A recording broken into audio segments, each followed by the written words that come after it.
how you came up with that title. The title actually was Ellen Morrell's idea. She's the head of cultural affairs and she's in charge of the gallery. But we talked through the idea of trying to create an atmosphere that was a bit cave-like, because I've been quite influenced by cave paintings, and she as well has got really interesting cave paintings. And so the second or third meeting we were having about the show, she said, I've got a title, and that's what it was. So you like the title, obviously? I was happy enough with the title. Originally I was going to call the show Bison.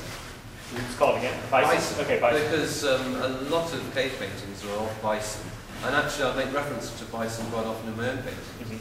So I wanted to call it Bison, but I wasn't going to argue about an issue like that.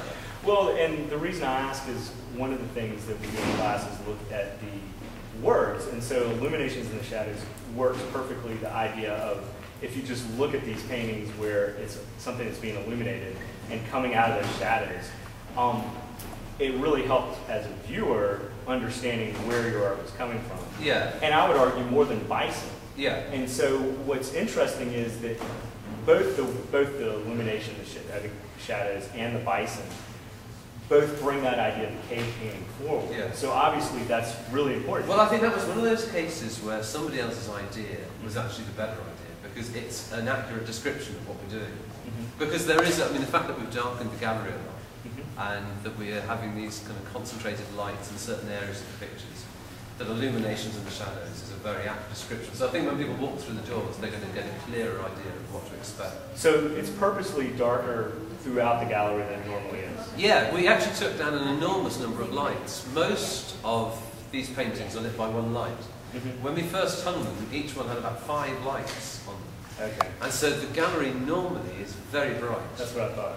And we had to take down, I guess, about 80–85% of the lights in the gallery so that we could dim the gallery that much. And we actually put some dark kind of film over the doors to block some of that light coming in.